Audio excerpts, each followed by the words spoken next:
masuk di akal cobaannya. Ya, jadi nggak masuk di akal cobaan ini. Jadi kalau kita nggak berdasarkan Al-Quran, baik dan memandang alam, baik memandang dunia ini dalam di tubuh kita, rugi kita. Sangat rugi. Sangat rugi. Ya, terus. Yang ini, Jabal Rahmah itu akhirnya ketemu tempat pertemuan antara dua kekasih Nabi Adam dan Siti Hawa. Setelah dipisahkan selama 300 tahun. Akibat satu cobaan aja 300 tahun dipisahkan sama Allah. Bayangkan kita nanti nggak ketemu tuh antara anak, dengan istri, nggak tahu berapa puluh tahun dititipkan. Entah itu apa di neraka, saling terpisahnya. Di neraka aja nggak bisa kita ketemu. Apalagi kalau di sorga oke, kita bisa ketemu. Ya, tapi kalau di neraka, ya Allah, ruginya kita penderitaan.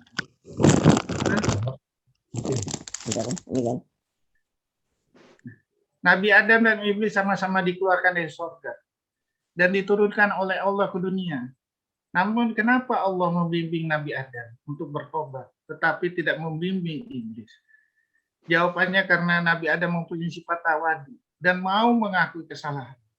Suatu sifat yang sangat disukai Allah dan hamba-Nya. Tapi Iblis ketika sudah dikeluarkan dari surga, dia enggan untuk bertobat dan tetap memiliki kesombongan. Jadi hati-hati. Kalau seandainya kita sombong, ngaku-ngakuin, oh kita yang senior paling hebat, oh ini ilmu dari kita, oh ini sembuh karena kita, oh ini segala macam karena kita, hati-hati. Ya, takutnya amal ibadah kita hilang. Karena itu sudah diperingatkan sama Allah di surat 39 ayat 49 sampai 50. Apabila mereka ditimpa suatu kesusahan, mereka bertobat siang dan malam sampai mau tidur bertobat. Begitu dikasih kenikmatan, dia bilang, oh ini karena kepintaran. Padahal kata Allah itu adalah cobaan, seperti umatku yang terdahulu. Apabila kamu seperti itu, hilang apa yang kamu kerjakan sebelumnya. Sama seperti surat 28 ayat 78, Korun berkata, aku kaya karena kepintaran aku. Hilang, langsung dijeblosin. Nggak ada, semuanya udah terekam kita ini di dalam Lauhul Mahfuz. Semua kekayaan, semua proses segala macam itu adalah program lorong waktu Allah. Surat 57 ayat 22-23. Setiap musibah yang terjadi di dunia ini dan dirimu sendiri sudah tercatat di Lauhul Mahfuz 50.000 tahun. Supaya kata Allah, kalau gagal kamu bersabar, kalau beruntung jangan ngaku-ngakuin, bersyukur.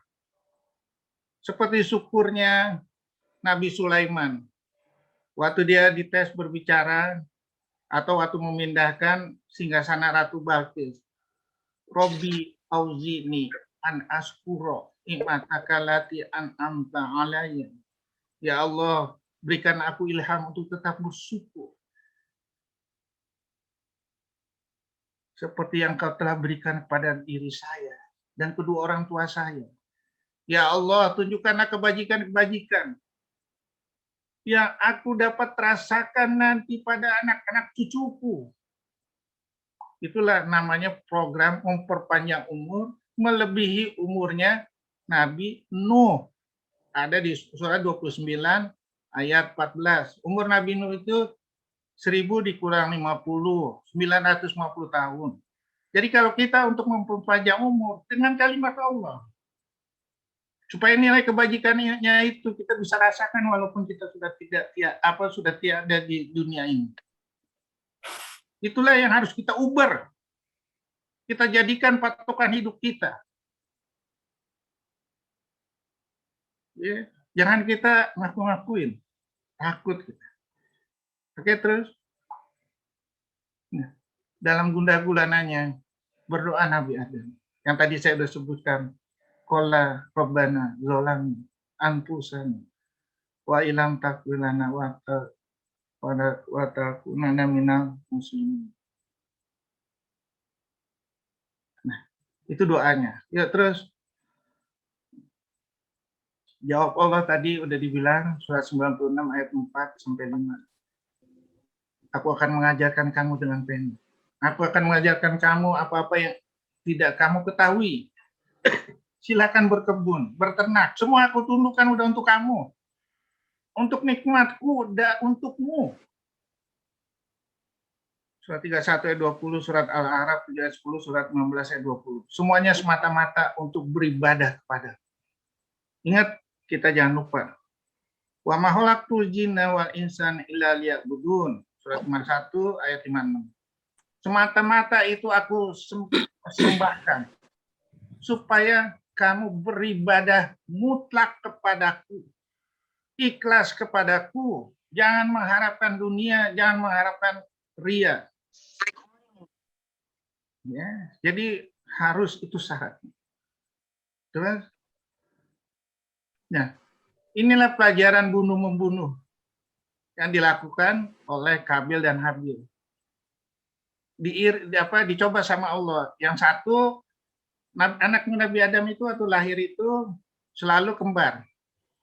Ya, ada yang kembarannya yang dalam bentuk kembaran laki-laki dan wanita. Ada yang satu dikasih cantik, ada yang satu dikasih ini yang nggak cantik. Jadi yang satu yang kasih cantik senang, yang nggak dikasih cantik itu nyoba dari Allah. Taat nggak sama kalimat Allah? Akhirnya karena nggak taat, dia dengki segala macam, dibunuh.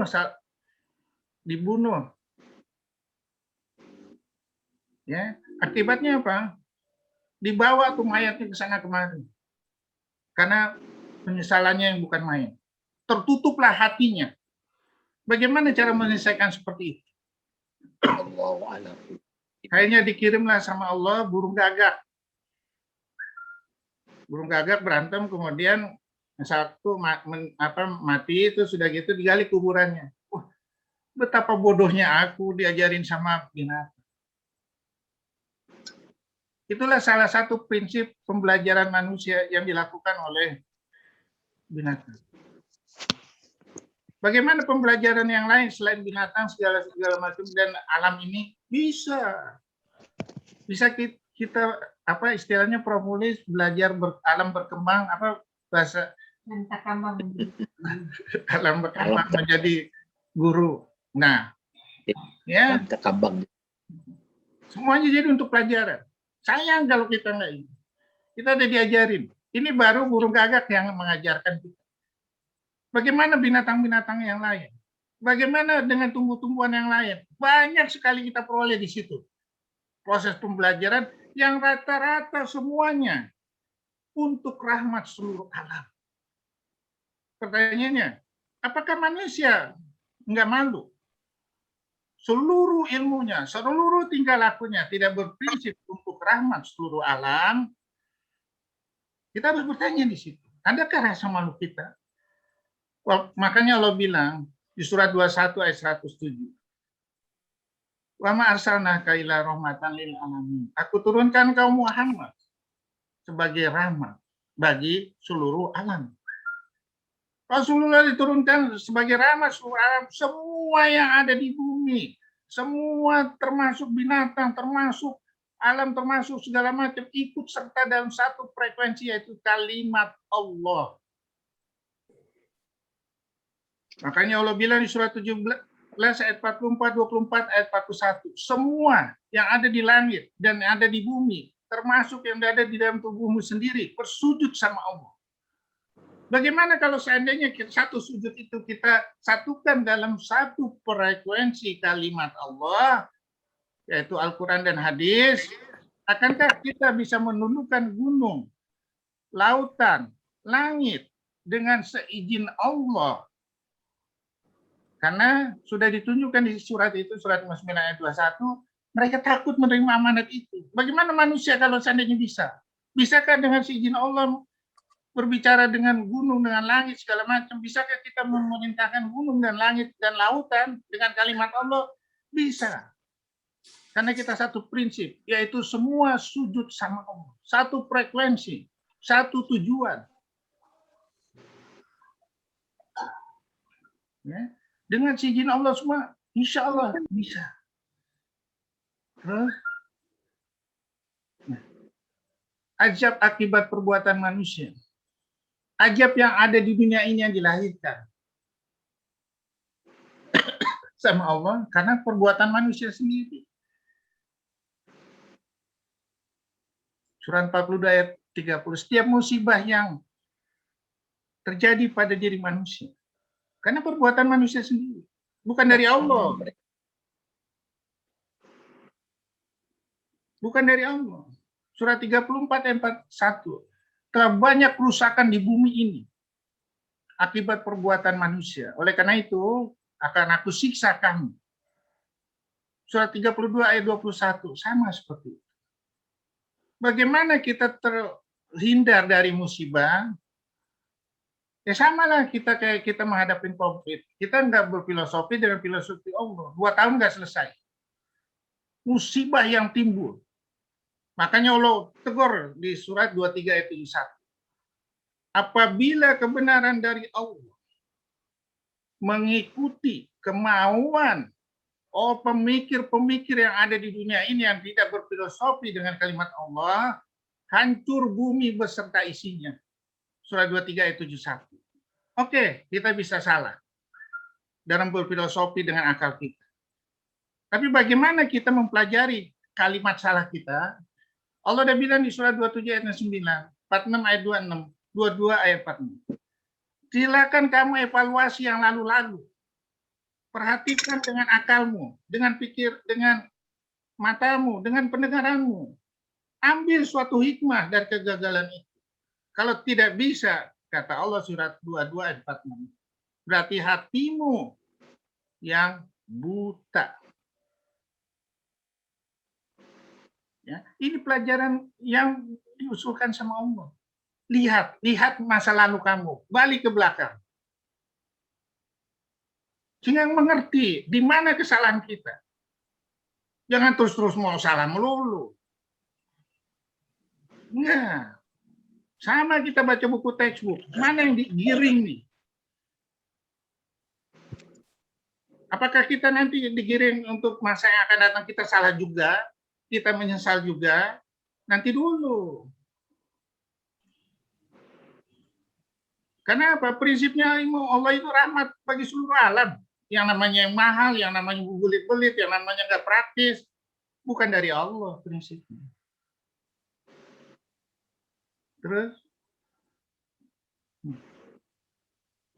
dan sudah disusun seluruh pengalaman nabi-nabi, seluruh pengalaman kesalahan. Di surat Al-Maidah ayat 3. Telah sempurna agamamu untukmu. Aku cukupkan nikmat untuk bagimu. Aku ridhoi Islam sebagai agamamu. Jadi udah komplit semua. Sudah komplit. Rugi kalau kita nggak belajar yang udah komplit itu. Ya, patokannya itu aja. Pada waktu turunnya ayat ini, Haji Wadah. Orang Muslim yang lain tuh senang, tapi yang nangis cuma satu, Abu Bakar. Kenapa? Dia tahu apa pesan ini. Artinya apa? Rasulullah udah putus ilmu dari Allah. Rasulullah udah tinggal nunggu waktunya untuk meninggal. Nangis Abu Bakar. Pada waktu itu Umar masih senang. Umar bertanya, ya Abu Bakar, kenapa kamu menangis? Tidakkah kamu tahu pesan terselubung yang ada di ayat ini? Berarti Rasulullah udah dekat. Baru Umar bin Khattab nangis. Sudah dekat. Sudah sempurna. Ya, artinya apa? Bisa nggak kita niru seperti Abu Bakar gini? Kalau seluruh isi yang ada di Al-Quran ini udah terbukti, pertanyaannya, umur bumi ini udah dekat atau masih jauh? Hati-hati. Ya. Terus. Rasulullah sudah tidak ada. Tapi Al-Quran dan Sunnah sampai kiamat. Patokannya sampai kiamat. Dan Allah sudah menjanjikan, apabila kamu belajar filosofi semuanya ada yang berdasarkan kalimat Al-Quran, akan aku turunkan dari langit dan bumi rezeki yang tidak terhingga. Surat 7 ayat 96. 5 ayat 66. Makanan dari bawah kaki mereka. Insya Allah surah 24 ayat 55. Akan aku jadikan salah seorang yang menjalankan kalimat itu menjadi pemimpin khalifah. Apabila kamu tetap istiqomah, akan aku hadirkan terus. Dan tidak ada rasa takut dan gelisah. Surah 46 ayat 13. Dan hati-hatilah kata Allah. Apa yang aku kasih semua itu, kata Allah, itu adalah untuk mengujimu juga. Istiqomah enggak? Surat Al-Jin 72 ayat 16 sampai 17. Apabila kamu tidak istiqomah, akan aku azab kamu. Itu yang namanya istilahnya apa? Istihroj. Jadi kalau kita dikasih itu semua, kita harus menganggap bahwa itu adalah amanah dari. Dan janganlah kamu sia-siakan atau mengkhianati amanat Allah dan Rasul. Padahal kamu mengetahui. Surat 8 ayat 27. Sesungguhnya kata Allah di surat 8 ayat 28, harta dan anakmu itu adalah ujian dari Allah. Apabila kamu berfilosofi dengan filosofi Allah di ayat 29, akan aku kasihkan kamu furqan. Furqan itu kemampuan pembeda yang baik dan buruk. Apabila kamu olahragakan kalimat furqan itu dengan kalimat Allah. Surat Al-Baqarah 29, aku akan kasihkan hikmah. Itulah harta yang tidak terhingga. Yang aku berikan, kata Allah, surat Al-Baqarah 29, yaitu untuk orang yang berakal. Yang kalau kita kaji lagi, orang yang berakal apa? Yang seluruh panca inderanya itu menghadap kepada filosofinya Allah. Surat 3 ayat 190, 191. Sesungguhnya pada penciptaan langit dan bumi terdapat tanda-tanda kebesaran, yaitu untuk orang yang berakal. Yang selalu mengingat aku pada keadaan berdiri, pada keadaan duduk, pada keadaan tidur. Jadi yang berakal ini, maaf, bukan profesor, bukan doktor, bukan yang banyak-banyak gelar. Yang selalu mengisi dalam hidupnya itu, panca inderanya itu untuk menuju jalan Allah. Dan Allah ditegur di surat 7 ayat 179. Kalau tidak dipergunakan panca inderanya untuk menuju kalimat Allah, akan aku isi neraka jahanam dengan golongan jin dan manusia. Mereka mempunyai hati, tidak dipakai untuk mengerti kalimat-kalimat. Mereka mempunyai mata, tidak dipakai untuk membaca kalimat-kalimat yang ada di. Mereka mempunyai telinga, tidak dipakai untuk mendengar kalimat-kalimat. Bahkan mereka lebih rendah daripada binatang. Surat 7 ayat 176 lebih rendah daripada anjing. Surat 5 ayat 60 lebih rendah daripada kera dan babi. Jadi kalau seluruh panca indera kita ini kita nggak amanatkan untuk kalimat Allah sesuai janji kita di surat setiap sholat, surat 6 ayat 79, surat 6 ayat 162.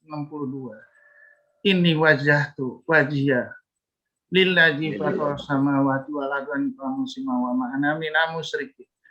Inna sholati wa nusuki wa mahyaya wa mamati lillahi rabbil alamin. Kenapa setelah kita sholat kita berubah nih? Karena kata Allah, kamu tidak melakukan zikir terus untuk mengingat aku setelah sholat. Surah 4 ayat 103. Kalau kamu tidak mengingat aku, setan akan ngejar. Surah 7 ayat 175. Sampai dapat digoda sama Allah. Jadi kita harus mengingat 24 jam dengan kalimat-kalimat itu. Terus, tadi udah diberitahu, yaitu zina penjuru dan tubuhmu sendiri, itulah hukum Al-Quran. Gunakan semua sebagai rahmat seluruh anak. Malulah engkau, semua hukum itu sudah dijalankan oleh alam ini, oleh tumbuhan, oleh angin, oleh bumi, oleh gunung, oleh lautan, oleh buah-buahan, oleh hewan. Tapi yang cuma membantah itu cuma manusia. Innal insana khuliqa haluan. Surat 70 ayat 19. Sesungguhnya manusia itu sangat membantah. Nah, apa lanjutannya, Prof? Ijazul. Nah, itu. Dan dibilang di surat 16 ayat 4. Khalaqal insana min nutfatin. Fa idza huwa khasimun mubin. Sungguh manusia itu diciptakan dari air mani yang hina dina.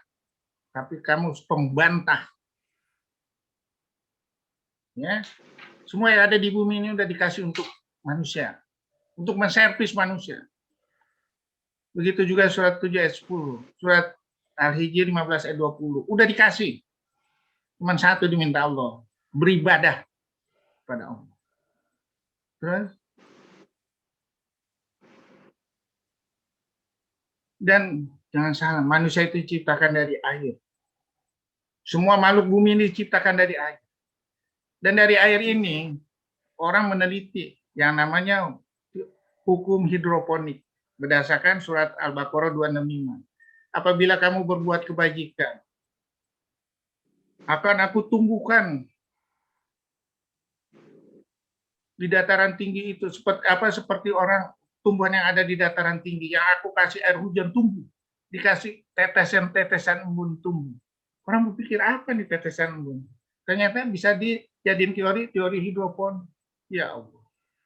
Kalau seandainya ini teori hidroponik ini dihadirkan pada zaman sahabat Rasulullah, nggak ada yang kelaparan. Orang dalam lingkungan kecil bisa dihadirkan. Ya, apalagi dibantu dengan doa. Semuanya dalam satu frekuensi doa Allah, tumbuhan itu tumbuh. Wah, orang udah nyoba, hasilnya istimewa. Ya, jadi semuanya dari air, baik dalam bentuk tetesan, ya, dalam hidroponik. Kalau manusia dalam bentuk semprotan air mani, ya. Terus, nah, pola air ini untuk menumbuhkan tumbuhan itu udah sangat sempurna mengikuti semua hukum kalimat Allah. Diambil dari lautan, melalui penguapan, melalui angin dialirkan ke daerah yang tandus. Orang udah neliti. Setiap hari itu melalui keseimbangan yang disedot sekian, 10 ton per detik. Yang dikeluarkan juga 10 ton per detik untuk daerah-daerah yang masih tandus. Bahkan itu menjadi suatu pelajaran. Seperti itulah kamu nanti akan dibangkitkan. Surat 43 ayat 11. Dari tumbuhan yang udah mati, tumbuh lagi. Seperti itulah aku membangkitkan kamu nanti. Nggak usah ragu. Terus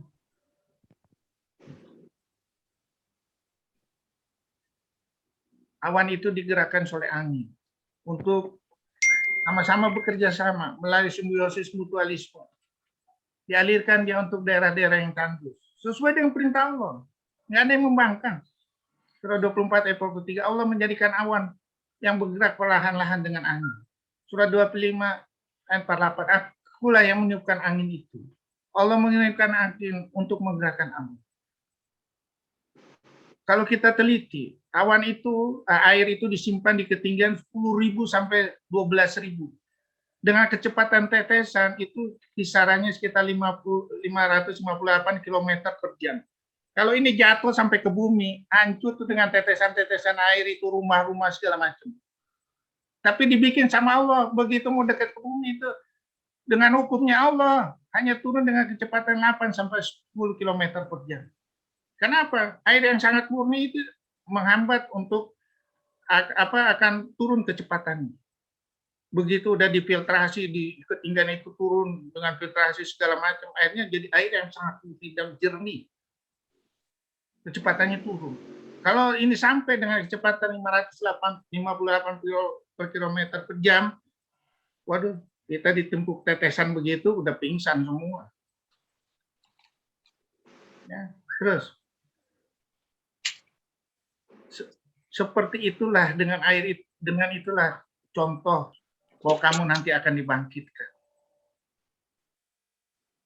Surat 43 ayat 11, surat 7 ayat 57, surat 41 ayat 39, surat 9 ayat 50 ayat, surat 50 ayat 9 sampai 11. Seperti itulah kamu dibangkitkan. Jadi kamu bisa belajar di situ. Ya. Dan kita bisa belajar bagaimana manusia ini salah satu per organ-organ dibangkitkan sama dunia kedokteran kemajuan. Yang namanya istilahnya proses prefabrikasi. Ya, misalnya donor orang mati melalui dermisnya aja yang istilahnya bahasa kedokterannya alloderm, itu bisa dikenang. Tapi harganya terlalu mahal. Dalam bentuk alo tulang, ya, alo bone graft, itu bisa dikenang melalui teknik prefabrikasi. Kalau dari binatang itu namanya xenograft. Itu bisa dipakai. Ya, jadi banyak dengan filosofi itu kita bisa belajar. Terus, nah, dengan air itu ditumbuhkan macam-macam gunung yang berwarna-warni. Sudah ada di Al-Quran. Binatang yang berwarna-warni. Sudah ada di Al-Quran. Buah-buahan yang berwarna-warni. Sudah ada di Al-Quran. Surat Fatir 35 ayat 27-28. Bahkan kata Allah di surat 3 ayat 14. Surat 13 ayat 4. Aku kirimkan air itu sama airnya, tapi aku tumbuhkan bermacam-macam tumbuhan di tanah yang sama, berwarna-warni. Surat 13 ayat 4. Disitulah yang namanya teori, yang istilahnya teori genetik, nggak bisa dirubah. Dia sesuai dengan maunya Allah. Yang merubah ini manusia, itu ada di surat 4 ayat 117. Ya, terus, ya, kita belajar membuat bendungan, belajar dari berang-berang.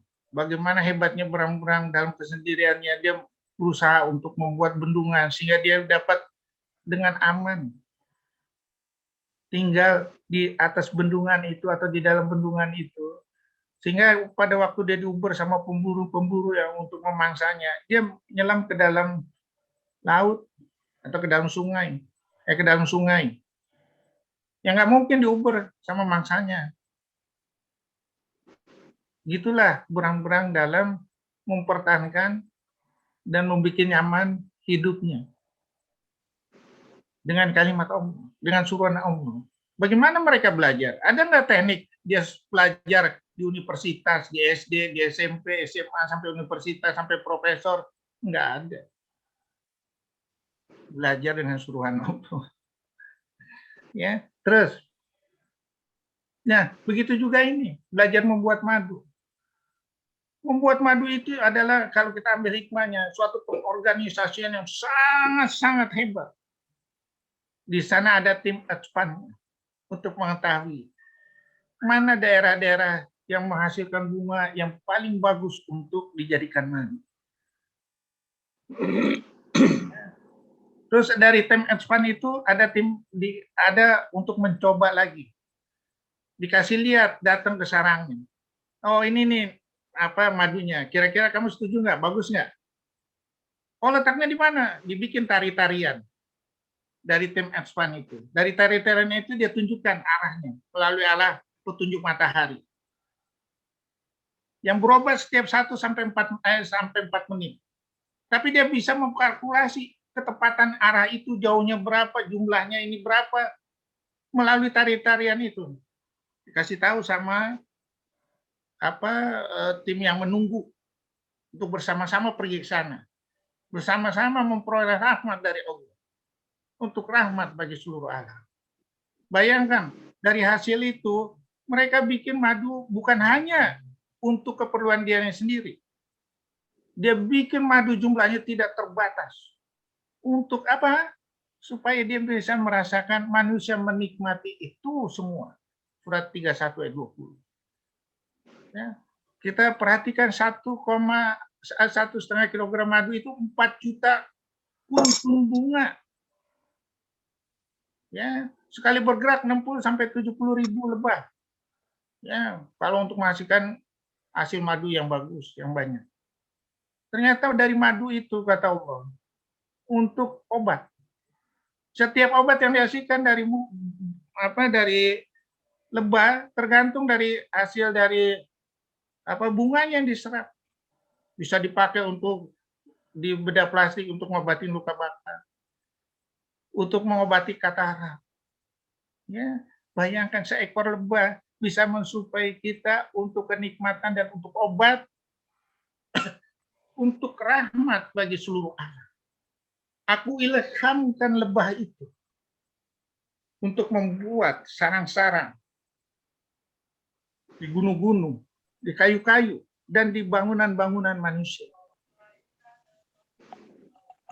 Dan aku ilhamkan lagi supaya mereka membuat madu itu dari bunga-bunga. Dari kalimat ini bisa nggak kita bikin lebah ini, bikin madu di sekitar kita? Bisa. Taruh aja bunga-bunga, kumpulin aja bunga-bunga yang kita tanam di sekitar situ melalui hidroponik, melalui tanaman tanah. Pasti berkumpul lebah.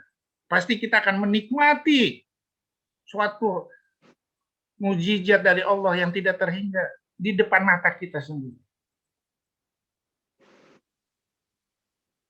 Dan bisa diolah. Terpikir nggak bagaimana lebah itu mengambil bunga zat-zat yang ada di bunga-bunga ini ya untuk dibikin jadi madu dan obat?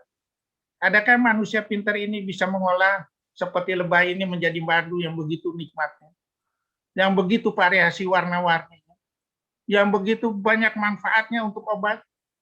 Bagaimana mereka belajar?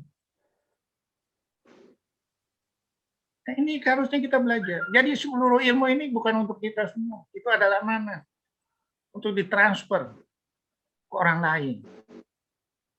Supaya menjadi rahmat bagi seluruh orang. Terus, nah ini belajar bagaimana pohon kelapa itu bisa tumbuh.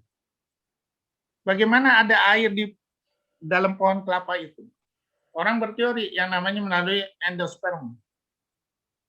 Dari endosperm itu kombinasi dari intersperm dan instipolar. Ya, endosperm ini untuk membuat dagingnya kelapa itu, kemudian di dalam itu baru akan terbentuk air. Kepikiran nggak kita bagaimana dia menyedotnya sehingga sampai ke situ? Kayaknya diciptakan orang menyimpan yang namanya istilahnya air itu di toren di atas, tapi malah disedotkan. Ada nggak terinspirasi tanpa sedotan, tanpa listrik, tanpa segala macam? Orang bikin lagi sistem pompa tanpa listrik. Jadi berkembang banyak. Banyak yang kita peroleh dari pelajaran dengan alam. Apakah itu bukan menjadikan suatu rezeki bagi kita? Ya iya loh. Dari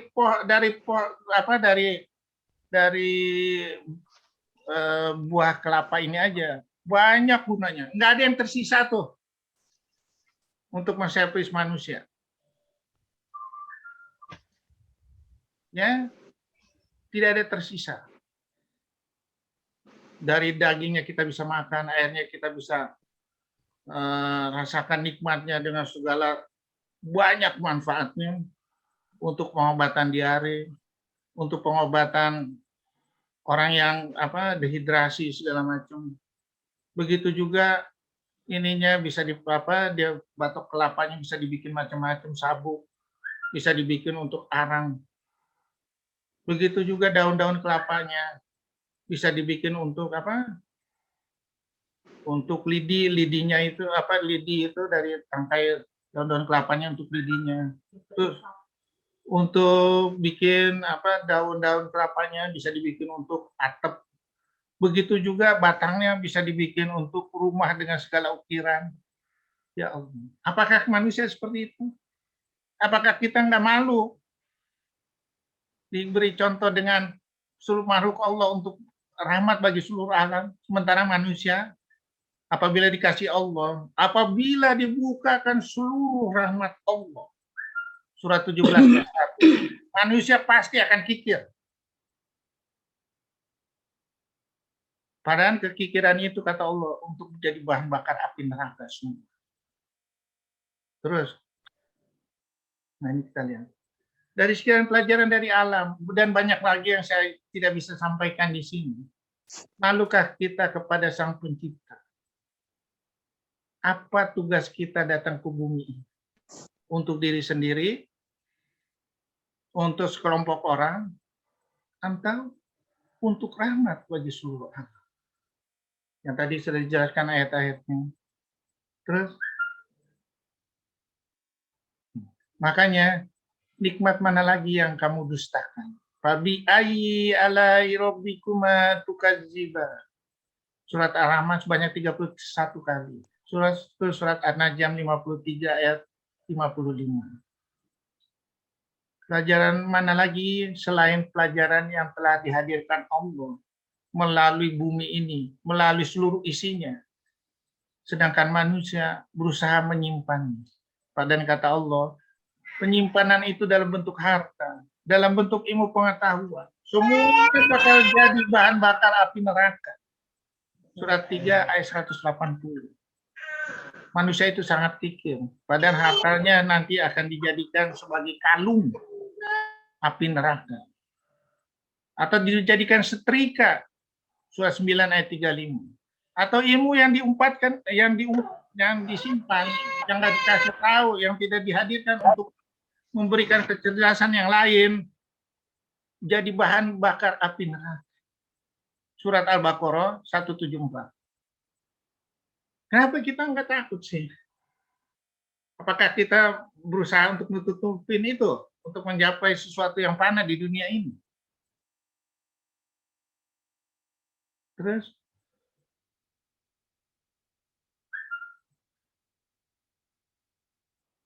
wabillahi taufiq wal hidayah. Assalamualaikum warahmatullahi wabarakatuh. Itu ada di surat An-Nisa ayat 86. Apabila seseorang mengucapkan salam, balaslah dengan yang lebih baik. Waalaikumsalam warahmatullahi wabarakatuh. Ada silakan, ada yang mau bertanya, mudah-mudahan saya bisa menjawab. Kalau seandainya saya nggak bisa menjawab, saya akan mencari jawabannya nanti di lain waktu. Dan untuk yang kemarin kajian-kajian subuh itu, saya sudah sampaikan dan udah ada rekamannya. Ya, Hendra udah ada rekamannya, Hendra ya? Sudah, Dok. Nah, bisa di-download di mana, Hendra? Di YouTube, Dok, termasuk, Dok. Oh, di YouTube. Kita Jangan share sampai video. dipotong-potong ya. Siap. Ada yang mau bertanya, silakan. Di kolom chatnya ada, Dok, satu, Dok. Lari-lari di situ. Di kolom chat itu terkait slide dokter yang terkait madu untuk katarak, Dok, ada yang nanyain. Itu teknisnya gimana, Dok, untuk pengobatannya? Aduh, saya nggak tahu, cuman saya baca di buku di jurnal-jurnal itu di daerah yang tadi saya sebutkan itu ada satu dokter yang memakai untuk pengobatan katarak. Ya, jadi coba aja nanti baca kegunaan madu untuk memprosesnya segala macam, bagaimana caranya. Kalau seandainya untuk granulasi itu dipakai itu dari madu itu ditaruh di kasak, kemudian dipakai ditaruh aja di situ. Karena caranya tekanannya tinggi sehingga dia akan menyerap jaringan di situ sehingga nggak berkumpul ininya eksudatnya. Cara nggak langsung membersihkan. Dan itu sudah dicoba tanya itu sama Prof. David. Ya, Fit ya? Iya. Kita belajar dari satu ayat itu dipakai diterjemahin dalam bentuk pengobatan. Oh, hebat. Belum yang lainnya. Pertanyaan, perlukah kita bikin buku textbook yang ini? Ya nggak perlu lah. Hanya dengan satu kalimat aja udah terbukti hebat. Kalau dijabarin dalam bentuk textbook ini nerangin segala macam, ya boleh-boleh aja.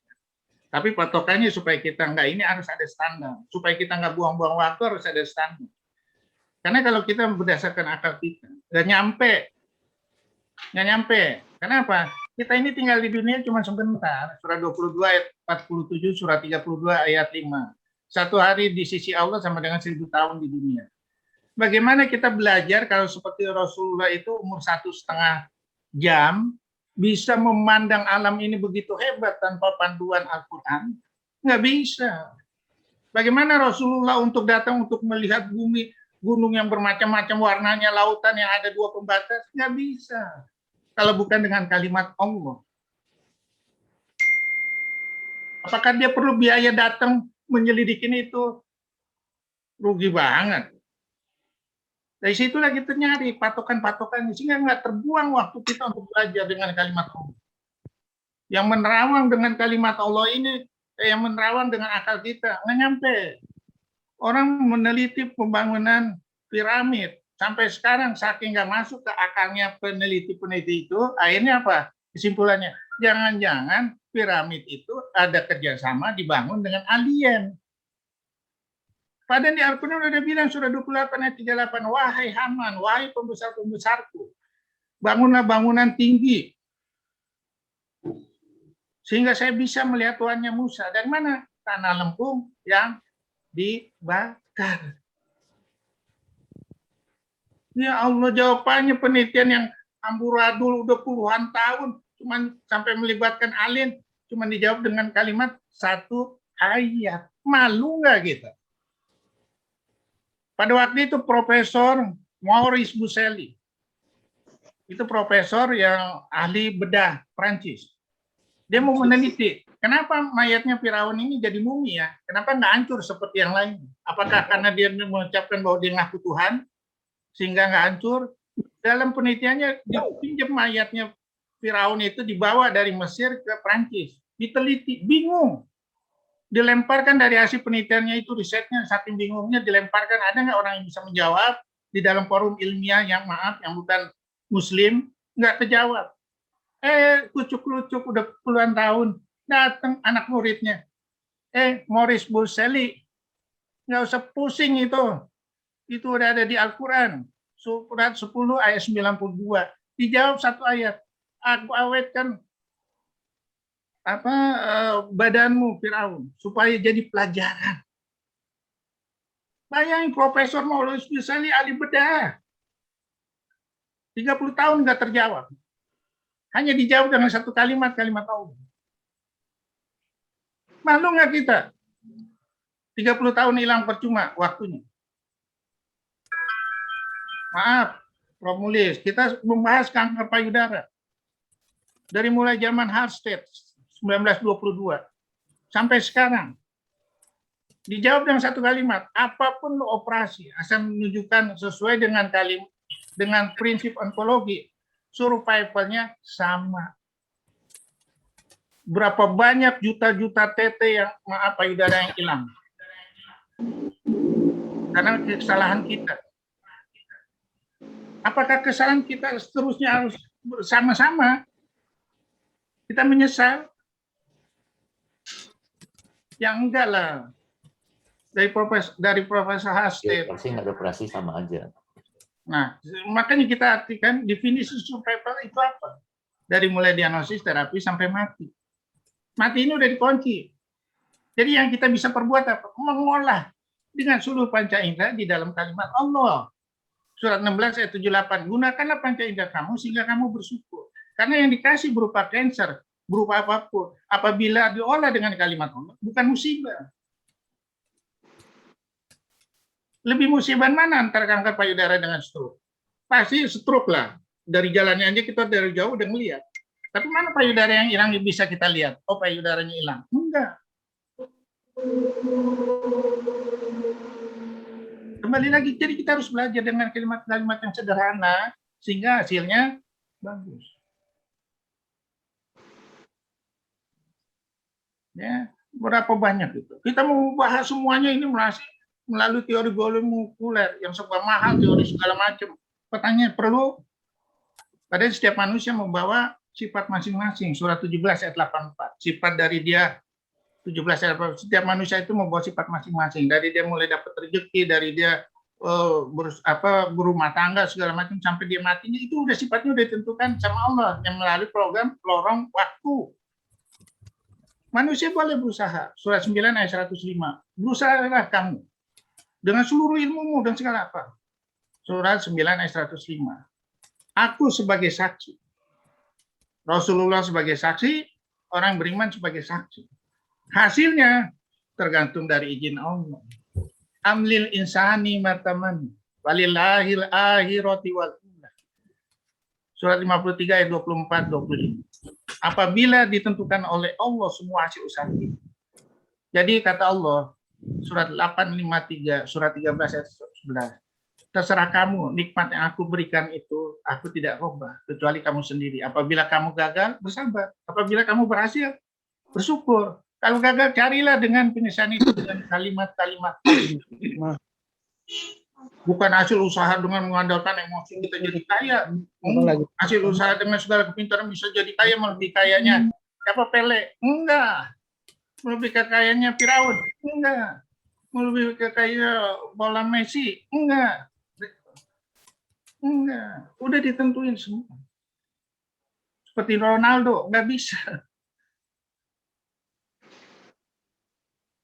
Ya, ada yang mau bertanya silakan. Jadi mengolahnya mohon yang dokter mata, misalnya ada yang hadir di sini, cari. Carinya apa? Allah udah bilang di surat 21 ayat 7, surat 16 ayat 43. Apabila kamu tidak mengetahui, carilah sama orang yang lebih pintar. Lebih pintar, yang paling pintar siapa di sini? Siapa yang pintar?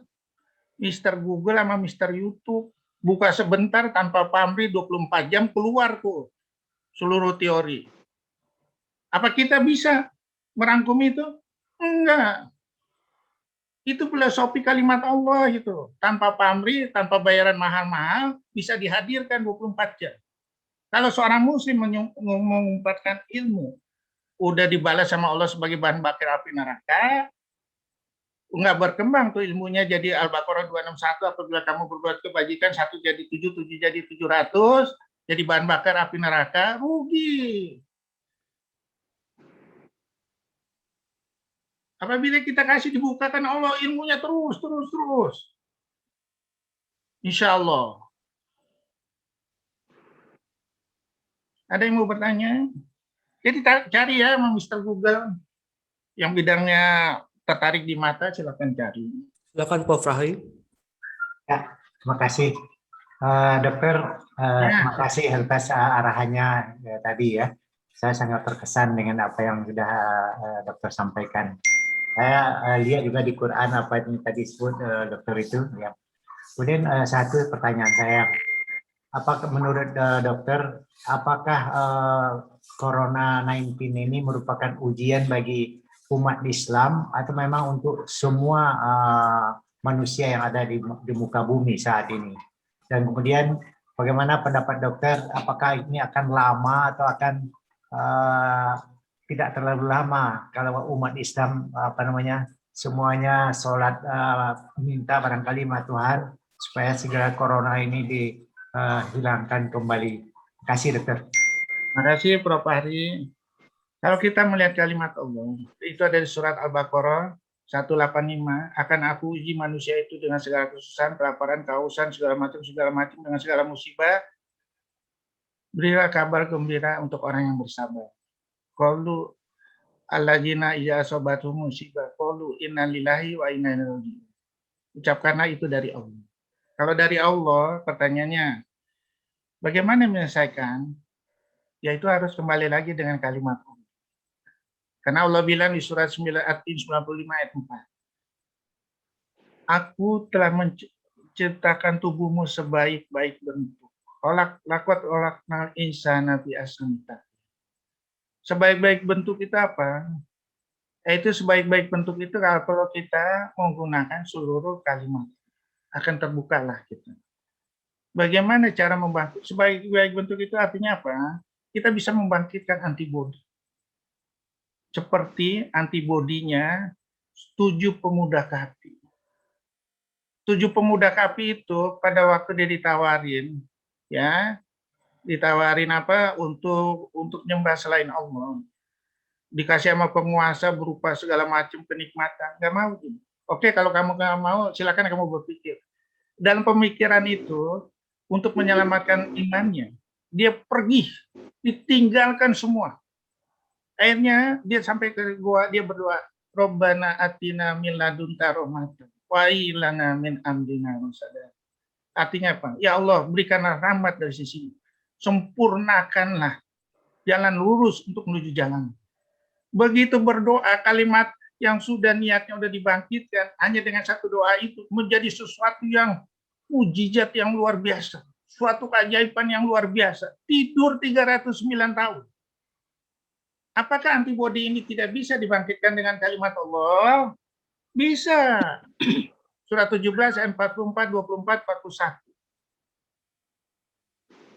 Ya, di situ tertulis bahwa semua termasuk penyakit itu bersujud sama Allah. Virus itu bersujud sama Allah. Kalau kita membahas secara dunianya, ya, pertanyaannya satu virus itu, misalnya satu berapa koloni virus itu, kalau kita di cancer itu 1 sentimeter itu 1 miliar sel. Pertanyaannya, apakah 1 miliar sel itu 1 miliar sel itu nggak bikin suatu seminar, simposium, bagaimana cara mengakali manusia yang sok-sok pintar? Pasti ada. Kita aja nggak ini. Tapi bagaimana kalau kita ini dengan kalimat Allah membangkitkan imun itu? Profesor Fahri B tadi yang nanya. Insya Allah.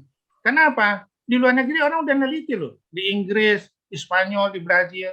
Dengan kalimat Muslim itu diwajibkan untuk mendengar, untuk mengumandangkan kalimat-kalimat Allah ayat Al-Quran. Karena dalam penelitiannya, di risetnya dia, apabila dibacakan kalimat Allah, tenang itu virus corona.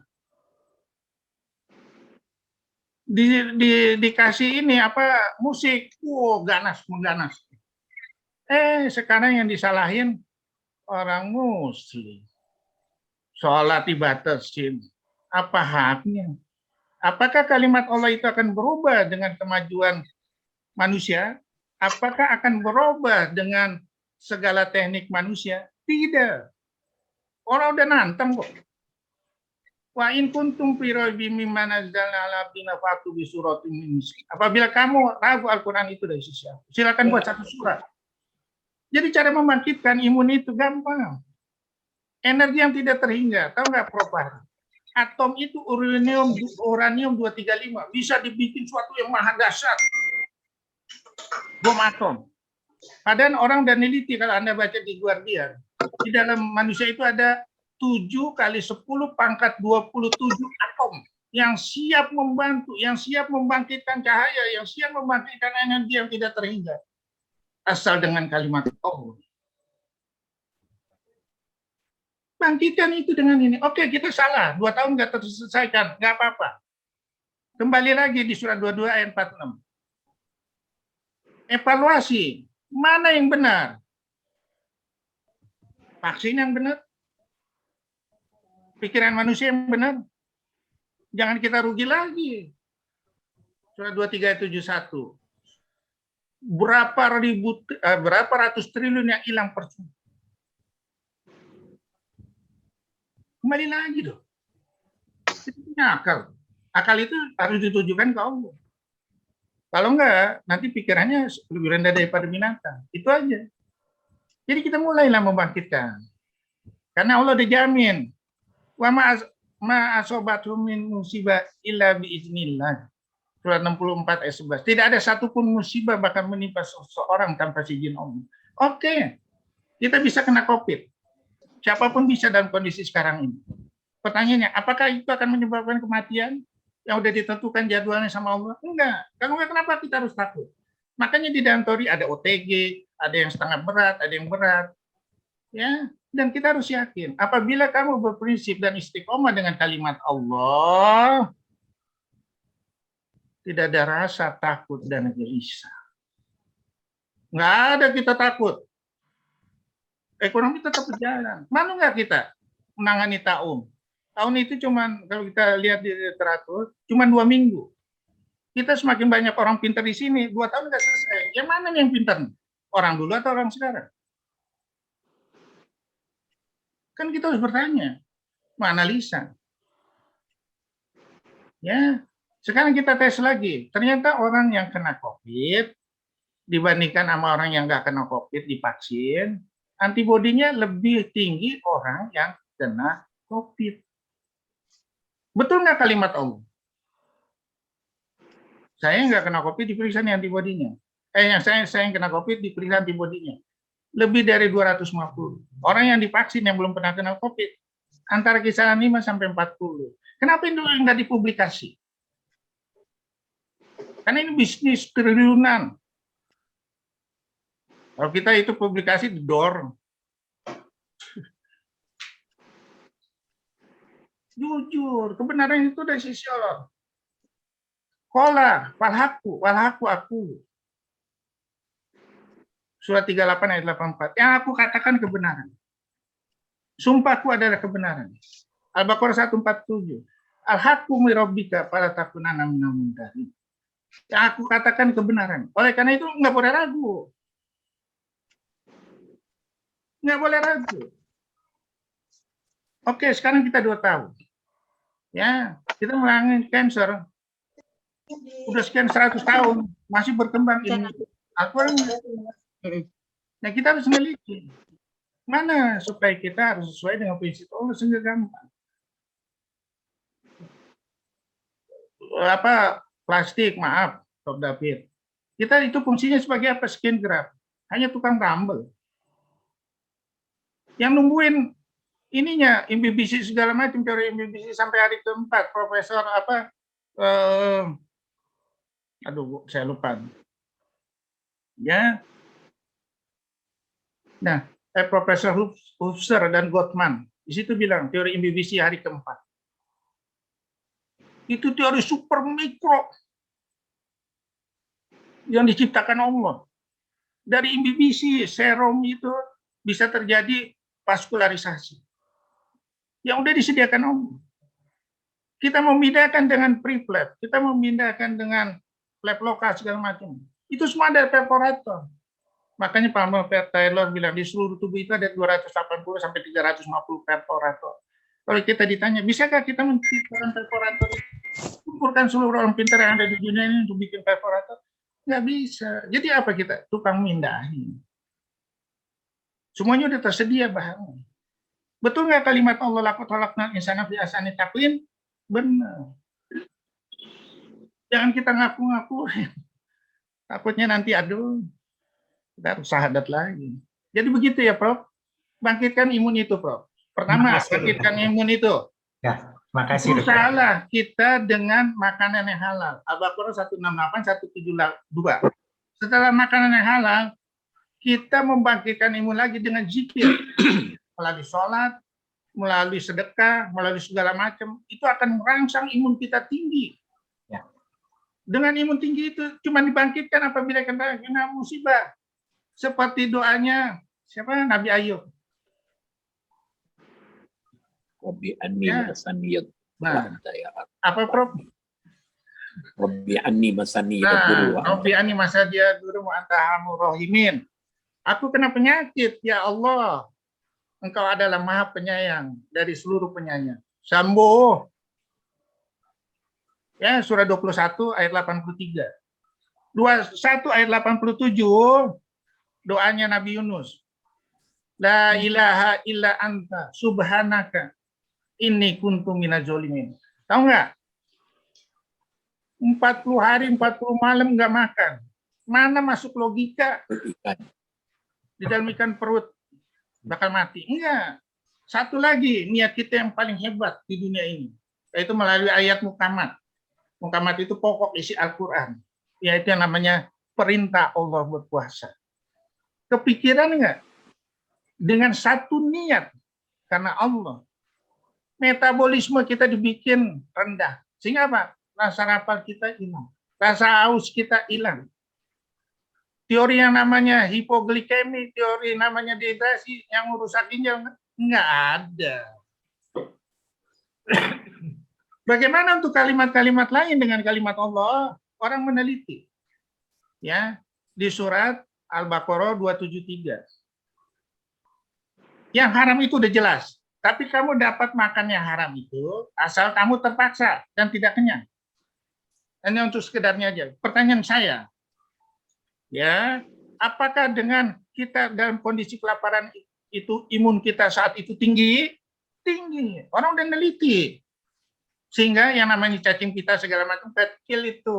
Kalau kita udah kelaparan diniatin dengan kalimat Allah kecil. Kecil itu. Dan orang neliti puasa yaumil bid. Ya, puasa 3 hari berturut-turut itulah imun yang tertinggi. Kenapa harus ragu? Orang bule dia neliti kok. Dari seluruh penelitian orang bule itu ada yang masuk Islam karena sadar itulah kalimat kebenaran untuk Allah, ada yang enggak, ya silakan aja. Jadi bangkitkan itu sesuatu yang menjadi satu yang luar biasa seperti timbulnya atom uranium untuk energi yang tidak terhingga. Ada lagi mau kira-kira gitu ya Prof ya? Maaf Ya, terima kasih dokter. Sangat-sangat dalam ini kajian Izin, hari Dok. ini. Terima kasih dokter. Izin Dokter Kurnia, ya. mau bertanya nih Pak Ustadz kita nih, Pak Dokter Jangan bukan Al-Mukarram. dokter. Malu saya. Iya, iya, iya. Jadi ini kita kan semua pusing dengan pandemi ini. Kira-kira ada jawaban dalam Al-Quran nggak ini? Pada kondisi apa ini baru selesai? Apakah akan tercapai kiamat kubro itu atau ini baru ujian kecil? Gimana nih?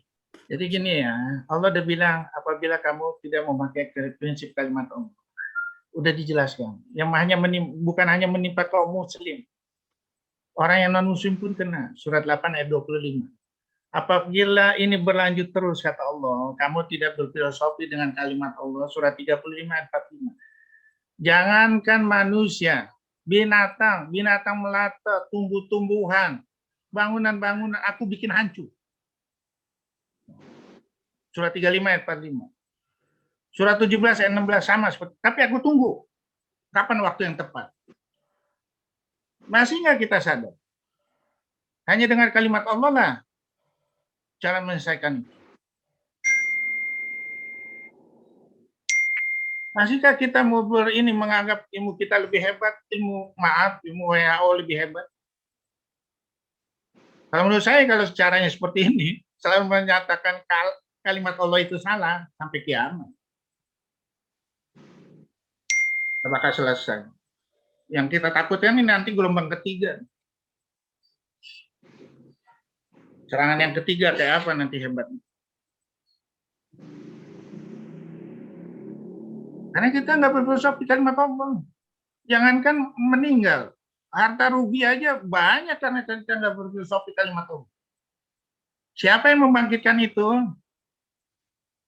Yaitu Yahudi. Dia pengen cari teman supaya jadi kita teman ini teman di neraka. Kita nggak mungkin. Surat Al-Baqarah 120 tidak akan ridho Yahudi sebelum kita masuk agama mereka. Ya, kita nggak mungkin berubah agama, nggak mungkin. Tapi Allah bilang, kul innal huda huwal huda, yang aku katakan kebenaran. Apabila kamu kebenaran itu mengikuti kemauan mereka, aku berlepas tangan terhadap ajab Allah. Jadi apa? Boro-boro kita nanti tegur sama Allah. Boro-boro kita minta dikasih syafaat sama Allah. Orang kamu udah menomor sekian kan kalimat Al-Quran. Enggak. Nah itulah program yang diajukan Yahudi untuk teman. Kenapa? Kalau kita, Yahudi ini dibilang surat Al-Baqarah 96. Manusia yang paling rakus di dunia.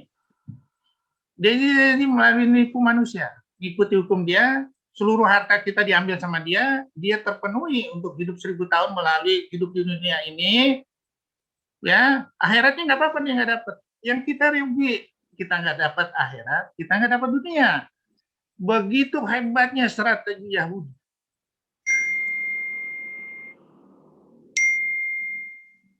Nggak dapat dunia, nggak dapat akhirat. Hati-hati. Itu namanya program apa? Hadis Nabi lobang biawak. Ngikutin sampai kita suruh ke sarang lobang biawak, ngikutin terus. Hati-hati. Nah, makanya Allah bilang sangat hati-hati di situ. Ingatlah di Al-Baqarah 146. Coba buka. Engkau Muhammad. Yahudi sama Nasrani itu menganggap Muhammad itu anaknya mereka. Anak itu artinya apa? Istilahnya gampang ditipu. Kalau kamu belajar lebih itu apa? Al-Quran. Yahudi aja belajar Al-Quran. Kok kita nggak belajar filosofi Al-Quran? Gampang ditipu. Makanya waktu Rasulullah ada di situ dengan kalimat Al-Quran, Yahudi nggak bergerak tuh. Ekonominya macet. Riba nggak ada tuh. Sistem untung tinggi nggak ada tuh. Bingung dia. Dan itu waktu itu udah Habibie waktu itu sekolah di Jerman, nomor sekian dia dari orang Yahudi. Ditanya apa sih? Kenapa lu bisa selalu nomor 1? Nggak dikasih tahu, diumpetin segala macam. Akhirnya dipaksa-paksa keluar juga. Karena saya bangun jam 3 subuh, saya mandi, saya belajar Al-Quran. Nangis Habibie, ya Allah, saya sebagai muslim melupakan kalimat Al-Quran. Mulai dia belajar Al-Quran itu, teorinya dibimbing sama Allah langsung. Waladina ta'daw jadahum muda wa ta'um taqwa. Surah 47 ayat 17. Apabila kamu berbuat kebajikan segala macam karena Allah akan aku tuntun hatimu menuju ketakwaan yang lebih hebat.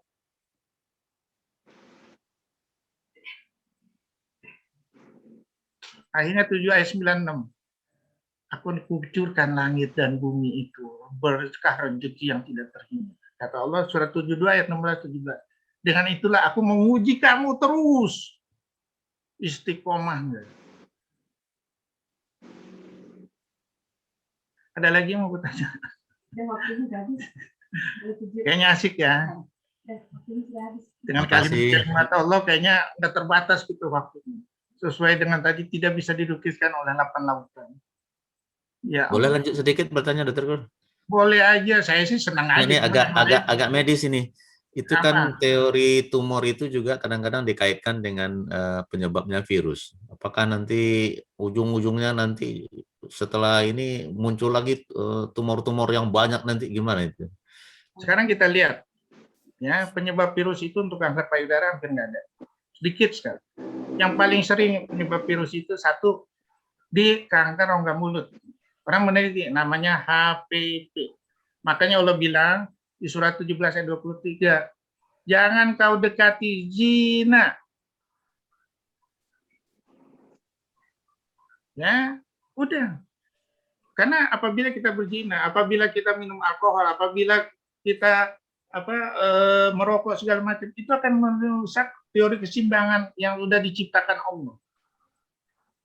Itu udah ada di surat keseimbangan itu, surat 56 ayat 7 sampai 10. Aku telah mencipta keseimbangan di bumi ini. Oleh karena itu di tubuhmu sendiri, surat Al-Fatihah 82 ayat 7 sampai 8. Ya, jangan dirusak keseimbangan itu dengan sesuatu yang bukan dengan kalimat Allah. Apabila kamu rusak, kata Allah tadi kan udah bilang surat 34 ayat 1. Terbanyak kerusakan yang ada di bumi ini dan ini sendiri, aku akan ajab kamu. Nah, sekarang pertanyaan, apakah teori lain berlaku? Maaf sekali lagi, kita hanya menebak-nebak. Misalnya teori keturunan 5-10%, yang namanya untuk payudara berakawan berakatu. Kayaknya ditakut-takutin orang. Dengan berakawan berakatu, tetenya harus dihilangin, yang namanya untuk pencegahan. Tete Angela Jolie hilang. Orang hanya berkalkulasi. Dari teori pencegahan diangkat payudaranya sebelum terjadi kanker cuma 80% sampai 85% melindungi. Apabila payudara yang diangkat sebelum terjadi kanker ditambah ovarium diangkat sebelum terjadi kanker ditambah 5%, 90%. Saya akan bertanya, yang teori statistik 90% itu nggak timbul karena proses operasi atau memang nggak timbul? Kalau nggak timbul ini kan bahaya nih, sayang tuh payudara dihilangin.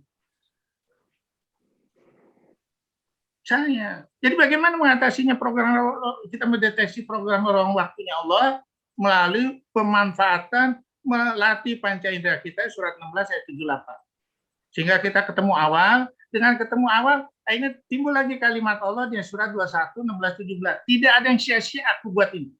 Kamu oleh dengan kalimat Allah, sehingga kanker payudara itu bukan musibah, kesulitan kemudahan. Makanya saya bilang, merubah payudara nenek jadi neneng, saya bikin buku untuk menangani tumor payudara jinak atau ganas. Bagus nggak? Murah nggak dengan filosofi Allah? Murah. Makanya buku 9 saya udah 650 halaman meremajakan bentuk payudara pada saat ada tumor jinak atau ganas. Bagus. Karena kita terlambat tahu.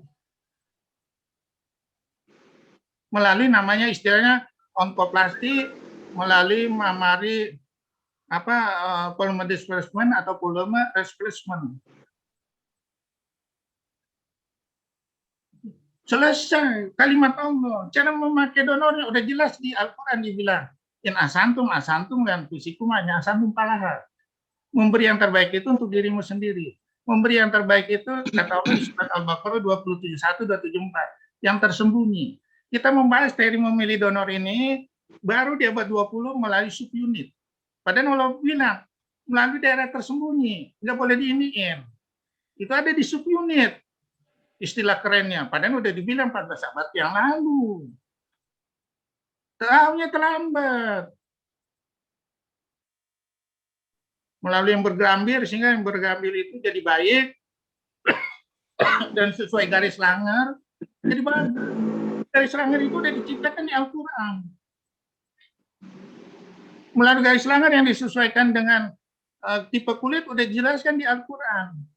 Surat 30 ayat 22, aku ciptakan manusia bermacam-macam, bersuku, berbeda warna kulitnya, kata Allah, sehingga kamu dapat pelajaran. Surat 49 ayat 13. Tapi semua yang dari aku ciptakan itu yang terbaik itu ada yang bertakwa. Orang membahas garis langgar untuk tipe preferensi tipe 1 hasilnya akan sempurna. Tanpa bekas, tanpa ini. Siapa yang bikin garis langgar? Allah. Siapa yang bikin proses remodeling? Allah. Remodeling yang nunggu 2 bulan, yang akan hasilnya sempurna tanpa scan. Orang membahas nih, 2 bulan itu harus mengeluarkan duit melalui teori endoskopi segala macam. Yang saya tanya kecil akan hilang juga. Pertanyaan, perlu nggak mengeluarkan biaya mahal? Yang enggak. Orang remodeling juga akan hilang. Makanya sekali lagi, di dalam Al-Quran, di langit dan bumi ini, segenap penjuri dan dirimu sendiri, berlaku hukum Al-Quran, surat 41, ayat 53, pakai hukum Al-Quran itu. Sehingga apa?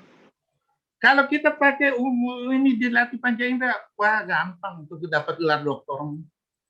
Ribuan kalimat, ribuan itu bisa semua diteliti. Ada lagi waktunya kayaknya habis nih ya. Insya Allah nanti minggu depan, insya Allah. Tapi minggu depan saya mungkin hari Minggu, pesan yang tersembunyi dari arti pernikahan. Ya. Nanti kita bahas di situ banyak sekali bagaimana manusia mulai belajar. Sehingga kita menghasilkan suatu pemimpin yang sudah jadi. Kayak Muhammad Fatih itu, ya umur 21 tahun jadi pemimpin. Orang bule bingung. Tapi teorinya paling hebat untuk menaklukkan Konstantinopel. Umur 21 tahun. Kenapa? Dia digiring dengan kalimat Allah. Ya, insya Allah ya.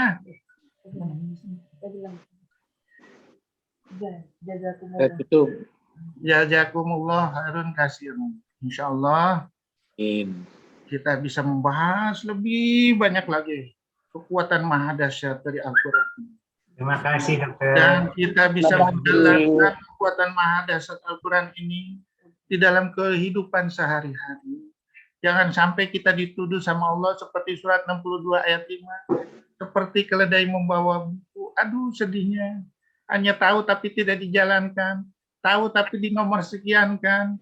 Ya Allah. Malunya kita menghadap Allah. Malunya kita menghadap Rasulullah. Padahal kita adalah saudara yang nanti ditunggu di Telaga Kausar oleh Rasulullah. Yang bisa dilihat dengan cahaya yang begitu indah. Seperti cahaya matahari. Inilah yang diirikan sama sahabat-sahabat Rasulullah yang lain. Abu Bakar, Umar bin Khattab, ya Rasulullah, siapakah saudara-saudara kamu?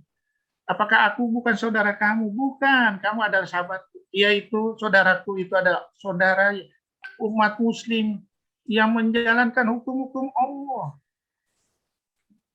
Hukum-hukum sunnah yang tidak melihat aku. Itulah saudara. Yang memperjuangkan. Itulah saudara. Yang menomorsatukan semua kalimat Allah daripada kalimat dunia ini. Itulah saudara. Itulah yang nanti yang tunggu, insya Allah kita bertemu bersama di sana. Terima kasih. Assalamualaikum warahmatullahi wabarakatuh. Salam. Terima kasih dokter. Terima kasih dokternya. Dokter. Sangat bermanfaat bagi